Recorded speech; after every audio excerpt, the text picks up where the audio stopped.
Un cordial saludo para todas las personas que estén observando esta presentación. En el día de hoy vamos a hacer un análisis de la evolución de los ingresos y del gasto público en Colombia entre los años 1991 al 2024. Mi nombre es Osvaldo Arellano Muñoz, soy estudiante de la especialización de finanzas públicas de la ESAP.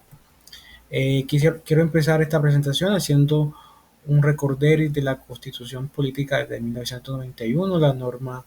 que actualmente nos rige a los colombianos. Con la promulgación de esta Constitución, pues se crea un nuevo paradigma del Estado colombiano que lo define como un Estado social de derecho, asignándole unos fines y unos objetivos bastante precisos, los cuales implica la materialización o la garantía de bastantes o de varios derechos,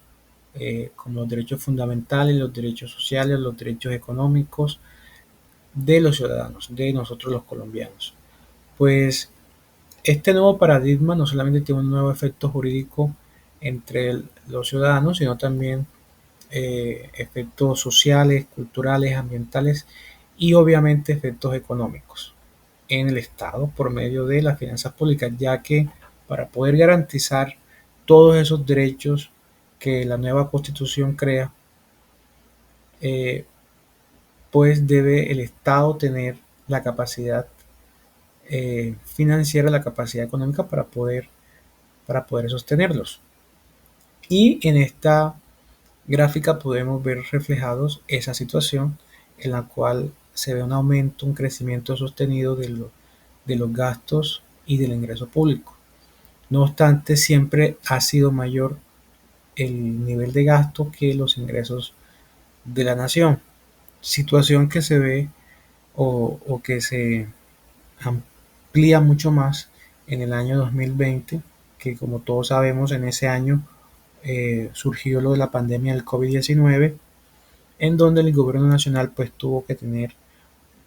hacer mayores esfuerzos fiscales, financieros para poder enfrentar esta situación. Y pues obviamente cuando el nivel de gastos es mayor al ingreso, se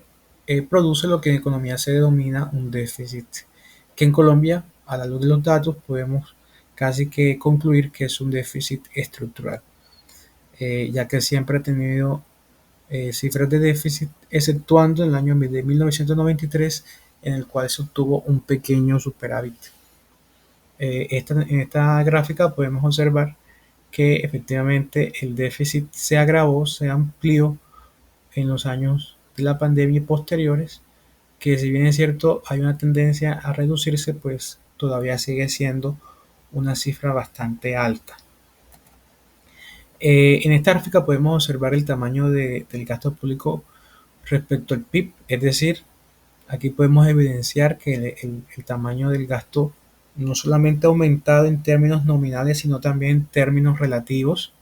cumpliendo algo con la ley de Wagner que nos dice que a medida que las economías, que los países pues se van desarrollando, que van creciendo, van mejorando sus condiciones, también aumenta el tamaño del Estado en su economía respecto al PIB. Y podemos observar que en 1990, a principios de la década de los 90, el tamaño del gasto público era de apenas el 8%, y en tan solo una década, en el 2001, alcanzó el 17% del PIB, es decir, casi que se duplicó. Con ello podemos evidenciar el efecto de la nueva constitución, que pedía que el Estado garantizara todos esos derechos a los ciudadanos, y obviamente eso conllevó a un mayor gasto público. Esa participación del gasto pues se ha seguido aumentando, pero de una forma más moderada, llegando al 19% del PIB, que actualmente tiene el tamaño del gasto en la actualidad. Y en esta gráfica podemos ver otra tendencia, que es la del recaudo por parte de la DIAN de los tributos, que también ha sido creciente, siendo un poco acelerada después de la pandemia, quizás por todas las reformas tributarias que han habido y también por los adelantos tecnológicos como la factura electrónica que ha permitido disminuir la evasión y la elusión fiscal en nuestro país. Y en este gráfico quisiera mostrar como un poco la composición del recaudo, que si bien es cierto la mitad del gasto, perdón, la mitad del recaudo proviene del impuesto de renta, todavía sigue habiendo un gran porcentaje de, del recaudo que provienen de impuestos indirectos como el IVA, la recaudación del IVA, que por su propia, su propia naturaleza son impuestos regresivos, los impuestos indirectos. Entonces, siempre queda en el debate si está bien o mal que el sistema tributario recaiga o se sostenga en gran parte de este tipo de impuestos que por su naturaleza son regresivos. Y quisiera terminar con el tema de coyuntura económica, que considero que en la actualidad es más relevante, que es la aprobación del presupuesto general para el año 2025. Como sabemos, el gobierno nacional lo presentó en el Congreso, pero este fue rechazado por las comisiones económicas de Senado y Cámara, ya que eh, tenía un problema, y es que está desfinanciado. El gobierno nacional decidió aumentar en 31.1 billones de pesos la proyección de ingresos para el año 2025,